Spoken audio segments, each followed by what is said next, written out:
Okay, ये देखिए 3 decisions थे हमारे चीफ फाइनेंशियल ऑफिसर के लेने वाले, है ना, इन्वेस्टमेंट डिसीजन, फाइनेंसिंग डिसीजन और डिविडेंड डिसीजन। तो इन्वेस्टमेंट डिसीजन बात करता है किस चीज का, कि भाई हमें कितने पैसों की जरूरत है, चाहे वो नॉन करेंट एसेट खरीदना हो चाहे वो करेंट एसेट खरीदना हो, ठीक है। फाइनेंसिंग डिसीजन बात करता है कि जितने पैसों की हमें जरूरत है वो पैसे आएंगे कहां से। और डिविडेंड डिसीजन बात करता है इस चीज की कि जब भैया आप बिजनेस करोगे पूरे साल और बिजनेस करके उसमें जो आप पैसे कमाओगे उसमें से कितना पैसा आप अपने पास रखोगे और कितना पैसा पब्लिक में या आपके ओनर्स में, पब्लिक माने कौन सी पब्लिक, जो आपका ओनर है जिसने आपके बिजनेस के अंदर पैसे लगाए हैं, उसको आप कितना पैसा डिस्ट्रीब्यूट करोगे। कुछ पैसा आप अपने पास रख लोगे, कुछ पैसा उनमें बांट दोगे, ठीक है। तो एक एक करके देखते हैं, आप जिसको भी पहले करना चाहें। कुछ लोग इन्वेस्टमेंट डिसीजन से शुरू करते हैं, क्यों? क्योंकि पहले हमें जरूरत पड़ती है कितने पैसों की, उसके हिसाब से हम फाइनेंसिंग डिसीजन लेते हैं, ठीक है, वो भी चलेगा। मगर हमने शुरुआत करी थी किस चीज से? फाइनेंसिंग डिसीजन से। चलिए तो उसको आज कंप्लीट करते हैं। पहले तो जो फाइनेंसिंग डिसीजन है उसके अंदर देखो क्या है, the quantum of finance to be raised from various long term sources, ठीक है, यानी लॉन्ग टर्म लोन हम कितना लेने वाले हैं। It involve identification of various available sources. The main source of fund, एक सेकेंड देखो मैं इसको मिटा देता हूं ताकि इसको दोबारा से ये किया जा सके, अंडरलाइन किया जा सके। ओके, ये देखिए या फिर इसको इस बार ब्लैक से हाईलाइट कर लेते हैं। The main source of fund of a firm are share holder fund and borrowed fund, यानी या तो आप कैपिटल बढ़ाओगे या फिर आप क्या करोगे, लोन बढ़ाओगे। दो ही तरीके आपके पास हैं, कैपिटल बढ़ाना माने इक्विटी और लोन बढ़ाना माने debt. Okay, share holder fund refer to equity capital. Share holder fund का मतलब क्या है sir? Equity capital. And of course retained earning. क्या होता है रिटेन्ड अर्निंग का मतलब? आपने जो पैसे कमाए उसमें से तो कुछ अभी आप क्या करते हो, डिविडेंड बांट देते हो। जो बचता है वो रिटेन आपने कर लिया बिजनेस के अंदर। उस पैसे पे भी हक किसका है? ओनर्स का है, इक्विटी वालों का है, लेकिन आपने उसको बिजनेस के अंदर क्या कर लिया, होल्ड करके रख लिया। तो हम उसको क्या बोलते हैं, रिटेन्ड अर्निंग। और बोरोड फंड का मतलब होता है जैसे डिबेंचर हो गया या और भी आपने कोई लोन वगैरह लॉन्ग टर्म लोन ले रखा है वो हो गया। तो आपको डिसाइड क्या करना है, आपको डिसाइड बड़ा इंपॉर्टेंट चीज है, देखो क्या, proportion of fund to be raised from either source based on their basic characteristics. यानी आपको यह डिसाइड करना है कि कितना डेट बिजनेस के अंदर रखना है और कितनी इक्विटी रखनी है। यानी अगर मैंने दुकान डाली है तो कितना पैसा मुझे खुद का लगाना है और कितना पैसा मुझे लोन लेकर बाहर से आना है। ओके, बोरोड, अच्छा चलो ये हमने देख लिया। ओके, अच्छा ठीक है ठीक है। अच्छा एक इंपॉर्टेंट चीज, charge against profit, 1 second, charge against profit और एप्रोप्रिएशन ऑफ प्रॉफिट। देखो दो टर्म यहां पे भी मिलते हैं। चार्ज अगेंस्ट प्रॉफिट का मतलब होता है ऐसा कमिटमेंट जो आपको पूरा करना ही करना है, चाहे आपके पास पैसे हो या ना हो, चाहे आपके पास मुनाफा हो या ना हो। याद रखिएगा, ट्रेडिंग के अंदर और पीएल के अंदर जितने भी आप खर्चे लिखते हो वो सारे के सारे खर्चे क्या हैं, चार्ज अगेंस्ट प्रॉफिट। ये हमने 11th में डिस्कस करा था। ट्रेडिंग और पीएल के अंदर जितने भी डेबिट साइड में आप चीजें लिखते हो, जितने भी खर्चे हैं वहां पे, चाहे वो आपका परचेज हो, चाहे वो आपका वेजेज हो, चाहे वो आपका रेंट हो, सैलरी हो, इंटरेस्ट हो, कोई भी चीज हो, वो सारे के सारे क्या है, चार्ज अगेंस्ट प्रॉफिट। यानी वो देना तो कंपलसरी है, वो आपको देना ही पड़ेगा। और एप्रोप्रिएशन ऑफ प्रॉफिट का मतलब होता है ऐसे पैसा देना कि अगर आपके पास है तो दे दो, नहीं है तो मत दो। तो जो इंटरेस्ट ऑन लोन है, इंटरेस्ट ऑन डिबेंचर है, वो है चार्ज अगेंस्ट प्रॉफिट। क्यों उसको बोलते हैं हम लोग चार्ज अगेंस्ट प्रॉफिट? क्योंकि यहां देखिए, interest on borrowed fund have to be paid regardless of whether or not a firm has made a profit. आपको प्रॉफिट हुआ या नहीं हुआ इससे कोई मतलब नहीं है, आपको इंटरेस्ट ऑन लोन तो देना ही पड़ेगा। अच्छा, borrowed fund has to be repaid at a fixed time. मान लो मैंने पैसे लिए और पैसे लेकर मैंने एक ओला के लिए मैंने एक कार वगैरह खरीदा। अभी कार जब मैंने ईएमआई पे खरीदा है, मेरे पास कस्टमर आए या ना आए, पैसेंजर आए या ना आए, मुझे समय से उसका इंटरेस्ट यानी ईएमआई प्लस प्रिंसिपल मुझे देना है। समझ रहे हैं? ठीक है। लेकिन सपोज करो मैंने किसी के साथ पार्टनरशिप में मिलकर के एक टैक्सी खरीदी और मैं टैक्सी चला रहा हूं, ठीक है, अभी एक बात आप सोच के बताइए, मेरे पास पैसे या उसके पास पैसे तभी आएंगे ना जब ये चला करके हमें कोई मुनाफा होगा। अगर मुनाफा ही नहीं होगा फिर हम लोग घर क्या ले जाएंगे, कुछ भी नहीं। तो जो बंदा लोन देता है उसको आपके बिजनेस के रिजल्ट से कोई मतलब नहीं है, उसको पैसा तो चाहिए, लेकिन जो बंदा आपके बिजनेस में पार्टनर बनता है, ओनर बनता है, वो तभी पैसे ले जा पाता है जब बिजनेस के अंदर प्रॉफिट होता है। ओके, चलिए, शेयर होल्डर जो होता है ना, involve no commitment regarding payment of return या रीपेमेंट ऑफ कैपिटल। जो शेयर होल्डर है यानी जो इक्विटी होल्डर है, यानी जो आपके बिजनेस के मालिक हैं, भाई पैसे होंगे तो हम आपको देंगे, पैसे नहीं होंगे हम आपको नहीं देंगे, ऐसे चलती है चीजें। ठीक है, तो आपको एक डिसीजन लेना होता है, एक judicious mix of debt and equity in making financial decisions. Okay sir. अच्छा, एक चीज मैंने यहां पर अभी छोड़ी हुई है, वो क्या है, डिफरेंस बिटवीन, आपको ये मालूम है difference between equity and debt, ये आपको मालूम है। लेकिन इक्विटी में मोटा मोटी देखो तो तीन चीजें आ जाती हैं, एक इक्विटी शेयर कैपिटल, एक प्रेफरेंस शेयर कैपिटल, एक रिजर्व एंड सरप्लस। आपको इक्विटी शेयर कैपिटल भी मालूम है, ये लोग ओनर होते हैं बिजनेस के।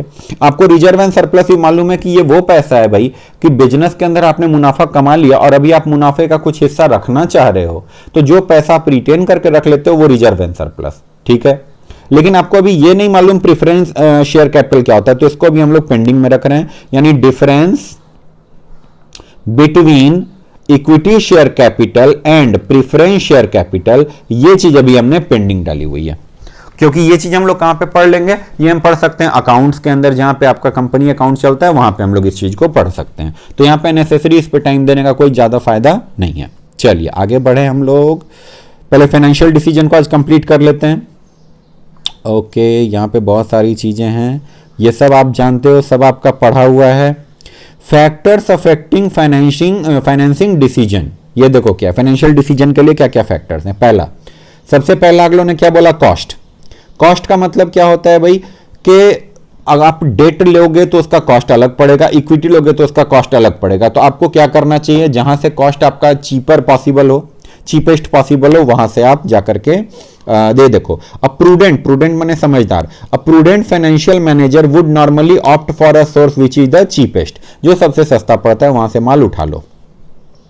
रिस्क में देखो क्या है, अलग अलग सबका रिस्क होता है, ये भी आप धीरे धीरे समझ रहे हो। तो रिस्क भी हमें कौन सा चुनना चाहिए, जहां पे कौन सा रिस्क हो हमारा, लीस्ट रिस्क। लीस्ट माने क्या हो गया हमारा, सबसे कम से कम रिस्क हो, हमें वो चुनना चाहिए। लेकिन यहां पे एक बड़ी खतरनाक बात है, जो चीपर है वो रिस्की है और जो कम रिस्की है वो फिर महंगा पड़ता है। यानी जहां पे कॉस्ट ज्यादा है वहां रिस्क कम है और जहां कॉस्ट कम है वहां रिस्क ज्यादा है। तो बड़ी सावधानी से हमें चीजों को चुनना पड़ता है। फ्लोटेशन कॉस्ट आप पढ़ चुके हैं कि भाई कोई भी आप लोन लेना हो या इक्विटी शेयर इशू करना हो या डिवेंचर इशू करना हो, उसको इशू करने में कुछ खर्चे आते हैं।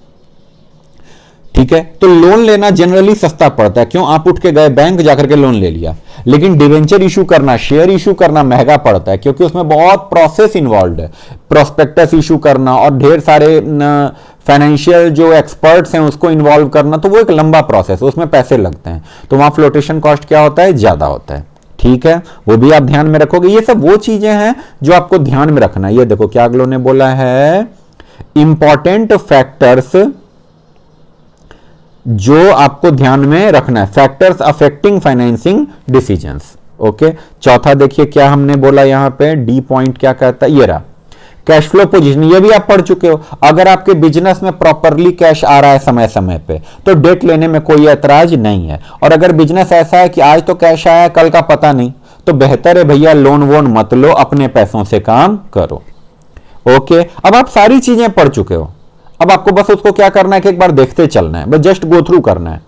Level of fixed operating cost, ये क्या कहता है, देखो आपके बिजनेस का ऑपरेटिंग कॉस्ट माने क्या है, फिक्स्ड ऑपरेटिंग कॉस्ट, यानी रेंट देना, सैलरी देना, आपको याद है ना, वेजेस देना, ऐसा वेजेस जो फिक्स्ड है, हमारा कमिटेड है, इतना तो हमें देना ही पड़ेगा। जैसे बहुत लोगों का अभी कोरोना के चक्कर में फैक्ट्री बहुत लोगों की बंद है, लेकिन उसके बावजूद जो उन्होंने परमानेंट एम्प्लॉय रख रखे हैं, तो अभी मोदी जी ने क्या बोला, उनकी सैलरी मत काटिएगा, उनको सैलरी दीजिएगा, है ना। तो अभी बात को समझिए, कोई ऐसा खर्चा जो आपका काम हो या ना हो आपको तो देना ही पड़ेगा, उसको हम बोलते हैं फिक्स्ड कॉस्ट। वो दो तरह का होता था, एक ऑपरेटिंग नेचर का, एक फाइनेंसिंग नेचर का। तो ऑपरेटिंग नेचर का अगर आपका फिक्स्ड कॉस्ट काफी ज्यादा है भाई मेरे, तो सजेशन ये रहता है लोन मत लो। ऑलरेडी तुम पे फिक्स्ड कमिटमेंट काफी ज्यादा है, तुम लोन लेकर के अपने फिक्स्ड कॉस्ट को क्यों बढ़ाना चाहते हो, तुम लोन कम लो। लेकिन कोई आदमी ऐसा है जो बोलता ना ना मेरे ऊपर कोई ऑपरेटिंग फिक्स्ड कॉस्ट है ही नहीं, या है भी तो बहुत कम है, तो हम उसको क्या सजेस्ट करेंगे, भाई तुम एक काम करो, तुम लोन ले लो, है ना। तो दो फिक्स्ड कॉस्ट होते हैं, एक ऑपरेटिंग फिक्स्ड कॉस्ट और एक फाइनेंशियल फिक्स्ड कॉस्ट। अगर ये आपका काफी ज्यादा है तो कोशिश करो ये कम रहे, ताकि ओवरऑल फिक्स्ड कॉस्ट आपका क्या रहे, बैलेंस्ड रहे, एक लिमिट के अंदर रहे, अंडर लिमिट रहे, समझ रहे हैं। और अगर मान लो आपके जीवन में ऑपरेटिंग फिक्स्ड कॉस्ट क्या है, काफी कम है, तो आपको सजेशन दिया जा सकता है कोई बात नहीं, लोन ले लो, अपना फाइनेंशियल फिक्स्ड कॉस्ट क्या कर लो, बढ़ा लो। बात समझ में आ गई आपको, क्लियर है। उससे क्या रहेगा, हमारा ओवर और जो फिक्स्ड कॉस्ट है वो अंडर क्या रहेगा, लिमिट, अंडर कंट्रोल रहेगा। ओके चलिए देखिए, ये देखते हैं कहीं पे लिखा हुआ है क्या, देखो देखो देखो देखो, हाँ, अगर high level of fixed operating cost है भाई, तो तुम्हें सजेशन ये दिया जाएगा कि भाई लोअर फिक्स्ड फाइनेंशियल कॉस्ट, यानी लोन मत लो। ओके, तो lower debt financing is better. लेकिन अगर फिक्स्ड कॉस्ट तुम्हारा क्या है, काफी कम है, ऑपरेटिंग फिक्स्ड कॉस्ट, तो एक काम करो लोन ले लो ना, फिर प्रॉब्लम क्या है, बात समझ में आई। कंट्रोल कंसीडरेशन आप ये भी पढ़ चुके हैं कि भाई इक्विटी में कंट्रोल डाइल्यूट हो जाता है क्योंकि ढेर सारे मालिक बन जाते हैं, और लोन लेने पे डाइल्यूशन ऑफ कंट्रोल नहीं होता, क्योंकि भाई तुमने लोन दिया, तुमको हमारे बिजनेस से क्या मतलब, तुमको तुम्हारे पैसों से मतलब है, वो दे देंगे, मामला खत्म। तो issue of more equity may lead to dilution of control over the business, यानी ज्यादा मालिक हो जाएंगे, आपको फिर तंग करेंगे, ऐसे करो ऐसे करो ऐसे करो। और डेट फाइनेंसिंग अगर करोगे तो ऐसा कोई इंप्लीकेशन यानी डाइल्यूशन ऑफ कंट्रोल का पंगा नहीं है। बात समझ गए, चलिए आगे बढ़ें फिर हम लोग। ये भी आपको मालूम है यार, स्टेट ऑफ कैपिटल मार्केट, अगर मार्केट में कैसी पोजीशन है, बढ़िया, सब लोग ऑप्टिमिस्टिक है, सब लोग ऑप्टिमिस्टिक है भाई, तरक्की तरक्की तरक्की तरक्की हो रही है, तो इक्विटी शेयर इशू कर दो, काफी सारे लोग आ जाएंगे खरीदने के लिए, ओवर सब्सक्रिप्शन होएगा। लेकिन मार्केट में अगर सब लोग क्या हैं, डरे हुए हैं, तो बेहतर है जाके लोन ले लो, इक्विटी इशू करोगे कोई खरीदेगा नहीं, तुम्हारी हालत खराब हो जाएगी। बात समझ में आई है ना, बेइज्जती होगी सो अलग। और अकाउंट से पढ़ेंगे कि अगर कम से कम 90% सब्सक्रिप्शन नहीं होता, पूरे पैसे वापस करने पड़ते हैं, ये क्या बोला हमने, अकाउंट्स में देखा जाएगा। लेकिन मामला समझो ये कि अगर आपने पब्लिक से पैसा मांगा और पब्लिक ने पैसे ही नहीं दिए, तो बेइज्जती तो होगी कम से कम, क्या फायदा ऐसा काम करके। जैसे अभी का माहौल ऐसा है, अभी अगर आप अपना इशू लेकर क्या होगा ना, कोई नहीं आएगा पैसे लगाने, सब लोग डरे हुए हैं, तो बेहतर क्या है, अभी बैंक के पास जाओ, कहीं पे जाओ और जाके लोन ले लो। देखो क्या लिखा अगलों ने, during the period when stock market is rising more people are ready to invest in equity.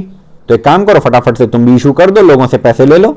लेकिन अभी का समय कैसा है, डिप्रेशन का समय जा रहा है। हाउएवर डिप्रेस्ड मार्केट में make issue of equity share difficult for a company. तो उनको सजेशन आप क्या दोगे, आप सजेशन क्या दोगे, भाई एक काम करो, अभी जाके लोन ले लो, अभी शेयर वेयर इशू मत करो। हमने दूसरा वाला कर लिया, अभी पहला वाला करते हैं और फिर तीसरे वाले पे आ जाएंगे। डिविडेंड डिसीजन को हम लोग उसके बाद कर लेंगे। तो चलो फटाफट से पहले वाले पे आए, कहां गया हमारा पहला, इन्वेस्टमेंट डिसीजन। बढ़िया टॉपिक है, बहुत बढ़िया टॉपिक है। अरे कहां पे है, एक सेकंड रुको रुको रुको रुको रुको रुको रुको, ये रहा इन्वेस्टमेंट डिसीजन। 3 डिसीजन होते थे, इन्वेस्टमेंट डिसीजन हमारा पहला डिसीजन है, ठीक है। चलो जी देखें, a firm resources are scarce in comparison to the uses to which they can be put, यानी आपके पास जो पैसे हैं वो क्या होते हैं, काफी कम होते हैं। इकोनॉमिक्स में आपने पढ़ा भी है, in comparison to the uses, यानी आपको जितने पैसों की जरूरत है उसके मुकाबले पैसे आपके पास क्या होते हैं, कम होते हैं। तो इसीलिए आपको डिसाइड करना होता है कि भाई कहां पैसों को इन्वेस्ट किया जाए ताकि हमें हाईएस्ट पॉसिबल प्रॉफिट मिल सके। अब चाहे तो हम अपने पास रखेंगे, चाहे तो हम क्या करेंगे, जिनसे लोन लिया है उनको पैसे चुकाएंगे। ओके, तो इन्वेस्टमेंट डिसीजन का क्या मतलब होता है, पैसों को किस तरीके से लगाया जाए, how to use the money in best possible manner. देखो how to use the money in the best possible manner, ठीक है, so that the return should be, the return could be highest possible. ठीक है, ठीक है, चलो अभी देखते हैं। तो जो हमारा इन्वेस्टमेंट डिसीजन होता है, इन्वेस्टमेंट डिसीजन में दो बातें आती हैं इन्वेस्टमेंट डिसीजन में। चलो देखें, अब यहां पे देखते हैं हम लोग इन्वेस्टमेंट डिसीजन। इसमें मेनली दो डिसीजंस आते हैं। कौन कौन से? एक आता है कैपिटल बजटिंग डिसीजन और एक आता है वर्किंग कैपिटल मैनेजमेंट डिसीजन। दो डिसीजन होते हैं, एक वर्किंग कैपिटल डिसीजन और एक कैपिटल बजटिंग डिसीजन और एक वर्किंग कैपिटल डिसीजन। जो कैपिटल बजटिंग डिसीजन है ये होता है फॉर नॉन करेंट एसेट्स और जो वर्किंग कैपिटल डिसीजन है वो होता है फॉर करेंट एसेट्स। बात समझ में आ गई? बात समझ में आई? और अब इसको तसल्ली से आराम से देख लेते हैं हम लोग क्या क्या चीजें हैं इसमें। देखो फटाफट से, कहां गया कहां गया? Yes sir, yes sir, yes sir. Investment decision can be long term और short term. A long term investment decision is also called capital budgeting decisions। यानी इसमें क्या है, कोई नई मशीन आपने खरीदनी है कि नहीं खरीदनी, कोई नई बिल्डिंग आपने खरीदनी है कि नहीं खरीदनी, यानी कोई भी नया fixed asset, non current assets आपने खरीदना है कि नहीं खरीदना। अगर पैसे हैं, आपको मुनासिब लगता है तो खरीद लो, और अगर मुनासिब नहीं लगता है तो क्या करोगे? किराए पे ले लो, लीज पे ले लो। बात समझ में आई? तो ये डिसीजन हमारा है कैपिटल बजटिंग डिसीजन। बहुत इंपॉर्टेंट है, बहुत ध्यान से पढ़िएगा। चलिए देखते हैं। अब कोई बहुत ज्यादा कठिन चीज अब नहीं बची। हमने जो जितनी कठिनाइयां थी वो हमने पढ़ ली हैं। अब तो बस प्लेन रीडिंग रीडिंग रीडिंग वाली बात चलनी है। ठीक है, चलिए देखें हम लोग क्या क्या है भाई यहां पे। जो कैपिटल बजटिंग डिसीजंस होते हैं वो बड़े क्रूशियल होते हैं। क्यों बड़े क्रूशियल होते हैं? Because they effect the earning capacity over the long run. अगर आपने गलत डिसीजन ले लिया भाई, आपकी अर्निंग कैपेसिटी खत्म हो जानी है, गलत एसेट आपने खरीद लिया तो। ठीक है, अच्छा, these decisions involve huge amount of investment और होता है irreversible accept at a huge cost. तो दो बातें देखो इसमें क्या, पहली बात तो ये आपके लॉन्ग टर्म में आपके अर्निंग को बड़ा इफेक्ट करता है। दूसरी बात, ये बड़ा huge amount of investment require करता है, यानी बहुत ज्यादा पैसे इसमें लगाने पड़ते हैं। आप बिल्डिंग खरीदोगे, छोटी मोटी बिल्डिंग में खरीदोगे 30 लाख, 40 लाख, 50 लाख, 2 करोड़, 5 करोड़, हमारे लेवल पे सोचो तो कंपनी के लेवल पे कितना ज्यादा हैवी इन्वेस्टमेंट होता होगा। ओके, और दूसरी बात ये इरिवर्सिबल होता है, यानी आपने एक बार डिसीजन ले लिया, अब आप इसको रिवर्स नहीं कर सकते। नहीं, हमें पसंद नहीं आ रहा वापस करो, हमें पसंद नहीं आ रहा वापस करो, आप ये चीज नहीं कर सकते। अगर वापस करना है तो उसके भयंकर नुकसान होंगे आपको। जैसे आपने कोई भारी हैवी मशीन खरीद लिया, अभी आपको मशीन पसंद नहीं आई, आपको मशीन वापस करना है, आपको क्या लगता है आपने जिस प्राइस पे वो एसेट खरीदा है उसी प्राइस पे वापस भी हो जाएगा क्या?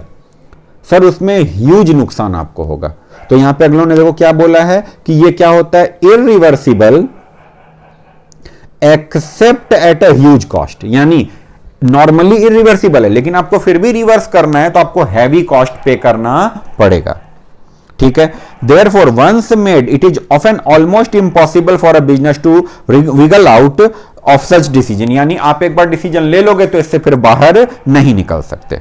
ठीक है, therefore they need to be taken with utmost care। भाई बहुत ध्यान से डिसीजन लेना। और देखें भाई, अरे वाह वाह वाह, क्या बात बोल रहा है, देखो देखो देखो देखो देखो, कह रहे हैं a bad capital budgeting decision normally has the capacity to severely damage the financial fortune of a business. यानी अगर आपने ये कैपिटल बजटिंग डिसीजन को गलत तरीके से ले लिया, हैप्पीजार्ड मैनर में ले लिया, आनन फानन में ले लिया, बिना सोचे समझे ले लिया, भाई आपके बिजनेस की बर्बादी तो तय है। बात समझ में आई? शॉर्ट टर्म जो डिसीजन है ना, वर्किंग कैपिटल वाले मैनेजमेंट डिसीजन, उसमें तो फिर भी आप गलती करोगे 2 दिन बाद सुधार सकते हो, मगर वर्किंग ये कैपिटल बजटिंग डिसीजन अगर एक बार गलत हो गया भाई वो तो बहुत कुछ ले बीतेगा।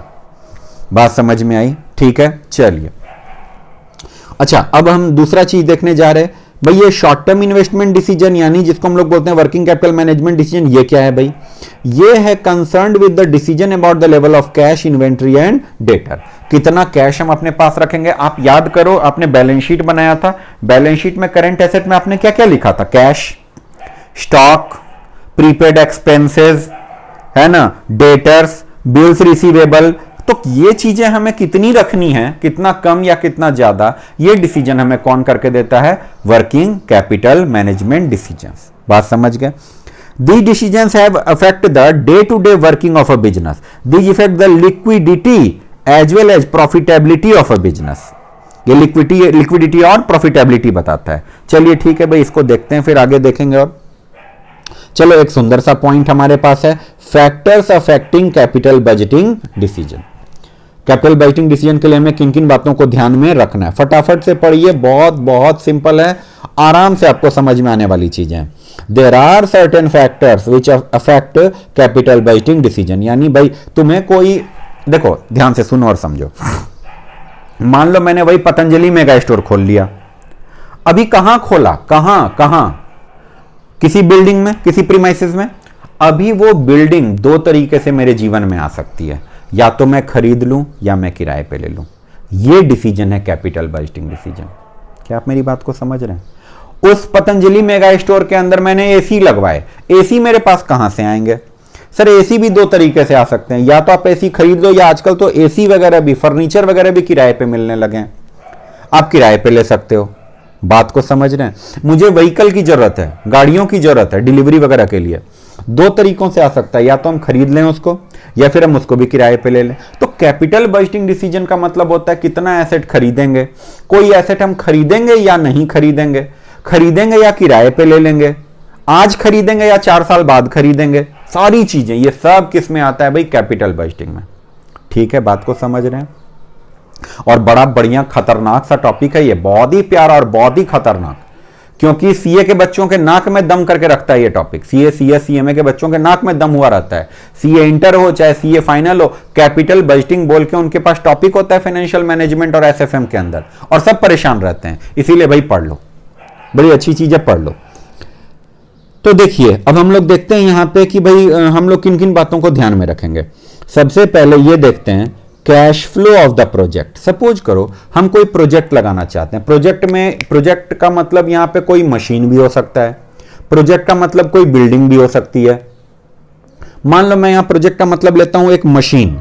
तो भाई एक मशीन जब आप खरीदते हो तो खरीदने में आपके लगते हैं पैसे, और मशीन से आपको आता है क्या? कुछ ना कुछ इनकम। आप कंपेयर कर लो कि जो मेरे पास जा रहा है मशीन को खरीदने की वजह से, मेरे पास से जो जा रहा है और जो मेरे पास आ रहा है, उसको कंपेयर कर लेते हैं। अगर मेरा जो आउटफ्लो है वो ज्यादा है मशीन को खरीदने की वजह से, और जो से मेरा इनफ्लो हो रहा है मशीन की वजह से वो कम है, फिर क्यों खरीदना यार, बंद करो इस मशीन को। और अगर जैसे मान लो फॉर एग्जांपल बोलता हूं, कोई मशीन है वो 1 लाख रुपए की है, यानी मेरा आउटफ्लो कितना है? 1 लाख रुपए का, और मशीन से जो मुझे फायदा हुआ, जो मेरा इनफ्लो है वो है 2 लाख रुपए का, तो मजे आ गए, फिर वो मशीन खरीद लो। लेकिन कोई मशीन आपने खरीदी 1 लाख रुपए में, तो आउटफ्लो हुआ 1 लाख और इनफ्लो बन रहा है उससे 90,000, क्या फायदा ऐसा मशीन खरीदने का, ये बताओ। बात समझ में आई? तो यहां पहली चीज आ गई क्या? Cash flow. तो आप ये देखिए कि cash receipt and cash payment कितना कितना हो रहा है। अगर receipt is more than payment, देखो यहां पे मैं लिखता हूं, अगर receipt is more than payment तो यस करो, और अगर क्या है receipt is less than payment तो नो करो यार, खत्म करो मामला। कहिए कोई ऐतराज है? ओके ओके, चलो अगला देखते हैं। अगला पॉइंट क्या है हमारे पास? The rate of return. Rate of return, ये देखो क्या है भाई, कहते हैं यहां भी वही बात कह रहा है कि भाई एक बात कह रहा है क्या, अगर मान लो आपने एक प्रोजेक्ट लिया, ठीक है, तो एक प्रोजेक्ट, एक मशीन है वो आपको 10% रिटर्न दे रही है, एक मशीन आपको 12% रिटर्न दे रही है, आप कौन सा मशीन खरीदना चाहोगे? सर 12% वाला। बात समझ रहे हैं? देखो यहां पे अगलों ने कुछ बोला है, based on the expected return from each proposal. अगर जैसे मान लो फॉर एग्जांपल की बात कह रहा है, अगर 2 प्रोजेक्ट हैं ए और बी, मान लो 2 मशीन है ए और बी, और दोनों एक जैसा रिस्की है भाई, दोनों एक जैसी चीज है, लेकिन एक का रिटर्न है 10%, एक का रिटर्न है 12%, तो आप किसको प्रेफर करोगे? जो आप प्रोजेक्ट बी को प्रेफर करोगे क्योंकि उसमें क्या है, आपका रिटर्न ज्यादा। हाँ, इसमें एक दो बातें हैं। सपोज करो प्रोजेक्ट ए रिटर्न कम दे रहा है मगर उसमें रिस्क भी काफी कम है, और प्रोजेक्ट बी रिटर्न ज्यादा दे रहा है मगर बहुत रिस्की है सर, किसी भी दिन बर्बाद हो सकता है, तो उस केस में आप क्या करोगे, तब हो सकता है कि आप प्रोजेक्ट ए को चुनो। आप कहोगे सर रिटर्न तो कम दे रहा है, मानते हैं, लेकिन इसमें रिस्क भी तो कम है। क्लियर है ये बात? क्लियर है। चलिए उसके बाद देखिए अगला पॉइंट क्या है हमारे पास, investment criteria. Investment criteria, investment criteria क्या कह रहा है भाई, ये भी जो ऊपर आपने पढ़ रखा है उन्हीं बातों को घुमा फिरा के कहा जा रहा है। भाई कितना इन्वेस्टमेंट करना पड़ेगा, कितने पैसे लगेंगे, जो पैसे लगेंगे उनको इंतजाम करने में हमें जैसे मान लो मैं लोन ले रहा हूं, भाई किस लोन का जो इंटरेस्ट रेट है वो कितना रहेगा, कैश फ्लो मुझे उससे रिसीट कितना होगा वो इन्वेस्टमेंट वो मशीन खरीदने से, और रेट ऑफ रिटर्न, चार चीजें। तो कहते हैं ये तीन चार चीजों को ध्यान में रखो। मैं आपके सामने एक चीज लेकर के आता हूं, ये देखिए आप। सपोज करिए मुझे एक मशीन खरीदनी है, ठीक है, मुझे एक मशीन खरीदनी है। मान लो मशीन एक है, कोई प्यारी सी मशीन है, खतरनाक सी वो मशीन, मुझे डिसीजन लेना ये मशीन मैं खरीदूं या ना खरीदूं। मैं सबसे पहले क्या ध्यान रखूंगा, ये मशीन है कितने की, यानी अमाउंट ऑफ इन्वेस्टमेंट। तो भाई पता लगा ये मशीन कितने रुपए की है, 10 लाख रुपए की है। दूसरी चीज मैं क्या पूछूंगा लोगों से, मैं पूछूंगा भाई ये जो मैं पैसे लगाऊंगा ये पैसों पे मुझे इंटरेस्ट रेट कितना देना पड़ेगा। तो लोगों ने बोला कि सर आपको इंटरेस्ट रेट जो देना पड़ेगा वो ज्यादा नहीं, जो इंटरेस्ट होगा ऑन लोन, जो इंटरेस्ट ऑन लोन होगा वो होगा मान लो 8% पर एनम, 8% पर एनम। दूसरी चीज हो गई। तीसरी चीज कैश फ्लो, मान लो मुझे पता लगा कि जो रिसीट होगा मेरा पर एनम वो होगा सपोज करते हैं 2 लाख रुपए। फिर और एक दो चीजें यहां पे लिखा हुआ नहीं है, प्रोजेक्ट का ड्यूरेशन। सपोज करो ये मशीन मेरी चलेगी 8 साल तक, बात को समझ रहे हैं, ये मशीन मेरे कितने दिन चलेगी, 8 साल तक ये मशीन चलेगी। अच्छा और क्या हो सकता है, ये चौथा पॉइंट हमने अलग से लगा दिया। देखो पहला पॉइंट अमाउंट ऑफ इन्वेस्टमेंट, दूसरा हो गया इंटरेस्ट रेट, है ना, इंटरेस्ट ऑन लोन का क्या रेट रहता है, तीसरा कैश फ्लो, सर हमें 2 लाख रुपए पर एनम मिलेंगे इस मशीन से, ठीक है। चौथा ये मैं हमने खुद से डाल दिया भाई ड्यूरेशन 8 साल तक चलेगा। और अगलों ने क्या बोला, रेट ऑफ रिटर्न। सपोज करिए रेट ऑफ रिटर्न जो है हमारा, रेट ऑफ रिटर्न मान लो जस्ट एग्जांपल के तौर पे 10% पर एनम। आप कंपेयर करो ना भाई, 10% पर एनम ज्यादा मिल रहा है, 8% पर एनम कम लग रहा है, काम करो ये मशीन खरीद लो, ठीक है, खरीद लो ये मशीन, कोई पंगा नहीं है। बोलिए कोई ऐतराज? सही है, सही है। चलिए आगे देखते हैं फिर हम लोग। ये भी हमने कर लिया और इसके बाद अभी क्या बचा, okay, which are known as, हाँ तो देखो ये 4-5 चीजें हैं, ये कुछ दिया, there are different technique to evaluate investment proposals which are known as capital budgeting technique. भाई साहब मैंने बोला था ना आपको, सी इंटर सी फाइनल के बच्चे तंग रहते हैं, इन्हीं चीजों में तंग रहते हैं भाई। बड़े सारे मेथड है वहां पे, जैसे फॉर एग्जांपल मैं आपको बताऊं, ये NPV method, net present value method, internal rate of return method, profitability index method, accounting rate of return, और पता नहीं क्या क्या क्या क्या कितनी चीजें वो लोग पढ़ते रहते हैं, ठीक है। तो हमें अभी नहीं पढ़ना, हमें सिर्फ ध्यान में रखना है भाई, एक थंब रूल याद रखो, अगर हमारा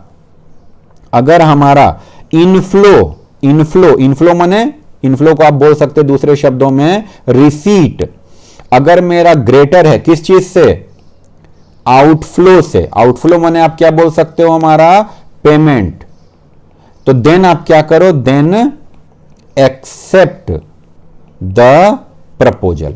आप ये मशीन को खरीद लो या इस बिल्डिंग को खरीद लो या जो भी आपको खरीदना है उसको आप खरीद लो, जो भी आपको खरीदने का मन करे आप खरीद लो, ठीक है। और अगर इनफ्लो क्या है आपका, इनफ्लो कम है किस चीज से, आउटफ्लो से, तो क्या करो आप, then reject the proposal, reject the proposal. बात समझ में आई? देखो एक दो बातें अगलों ने यहां पे बोली हैं, बड़ी प्यारी प्यारी सी बातें। A number of project are always available to business to invest in, but each project has to be evaluated carefully and depending a particular project is either selected or rejected, भाई सेलेक्ट और reject करना है किस ground पे, इन्हीं grounds पे। तो अगर इनफ्लो ज्यादा है तो सेलेक्ट कर लो, एक्सेप्ट कर लो, और अगर इनफ्लो कम है तो रिजेक्ट कर दो। If there is only one project then viability in term of the rate of return. अगर आपको लग रहा है, अच्छा एक और चीज देख लो, अगर आपका जो है, अगर आपका रेट ऑफ रिटर्न अगर ज्यादा है कॉस्ट ऑफ कैपिटल से, आपने जो पैसा लगाया है, पैसे आप लगाओगे उसके पीछे कॉस्ट लगेगा, है ना। मान लो 8% आपका कॉस्ट लग रहा है और रेट ऑफ रिटर्न है 12%, मजे आ गए फिर तो 4% बच जाएंगे। तो आप क्या करो, एक्सेप्ट कर लो उस प्रपोजल को। और अगर हमारा रेट ऑफ रिटर्न जो है वो क्या है, कम है, तो आप क्या कर दो, किससे कम है, कॉस्ट ऑफ कैपिटल से, अगर उससे वो कम है तो आप क्या कर दो, उसको रिजेक्ट कर दो। एक तो ये तरीका हो सकता है, एक हमारे पास ये तरीका हो सकता है, ये एक दो चीजें हमारे पास हैं। ठीक है, हमने दो चीजें कर ली, फाइनेंसिंग डिसीजन कर लिया, हमने क्या कर लिया, और इन्वेस्टमेंट डिसीजन कर लिया। अभी अगले क्लास में हमको क्या करना है, एक तो हमें पढ़ना है, कहां गया, एक छोटा सा एरिया है हमारा डिविडेंड डिसीजन का, वो पढ़ेंगे। और उसके बाद डिविडेंड डिसीजन पढ़ने के बाद जो फाइनेंशियल प्लानिंग आएगी, आई थिंक उसके अंदर, हाँ, ये जो कैपिटल स्ट्रक्चर, ये बस आप समझो ना कि ये भी आप पढ़ चुके हैं, लेकिन इसे हमें दोबारा से पढ़ना है। क्या, ये देखो, ये चीजें याद आ रही हैं, ये हम लोगों ने देख रखा है, इसको एक बार पढ़ लेना है और हमारा ये टॉपिक पूरी तरह से क्या हो जाएगा, कंप्लीट हो जाएगा। ठीक है, बात हो गई क्लियर। आपको जहां भी दिक्कत आएगी आप पूछिएगा। पिछले लेक्चर में शायद 24 मिनट के दौरान आसपास कहीं मैंने बोला था EBIT। ओके, आप देख लीजिएगा एक बारी, मैंने बोला क्या था, मैं इधर से लिख दूं कहीं पे, मैंने बोला था EBIT, मगर गलती से जो लिखा था मैंने वो इस तरीके से लिख दिया था, पता नहीं कुछ ऐसे लिखा था कि वो EBDT जैसा लग रहा था देखने में। ठीक है, इसको ध्यान दीजिएगा, वो लिखने में गलती हो गई है। EBDT जैसा कोई शब्द नहीं होता, EBIT होता है। एक तो वो गलती हो गई, और एक बच्चे ने सवाल पूछा है क्या कि ये जो इनकम है हमारी, ये जो इनकम है, कहां गई ये इनकम। फॉर एग्जांपल मान लो EBIT 4 लाख है, सर ये पर एनम है, पर मंथ है, क्या है। तो देखो इससे कोई फर्क नहीं पड़ता ये पर एनम है या पर मंथ है, लेकिन अपने कन्वीनियंस के लिए हम इसको पर एनम मान सकते हैं। ठीक है, ओके, चलो ये हमने कर लिया, अगली क्लास में मिलते हैं फिर। ठीक है, चलिए ध्यान रखिएगा अपना।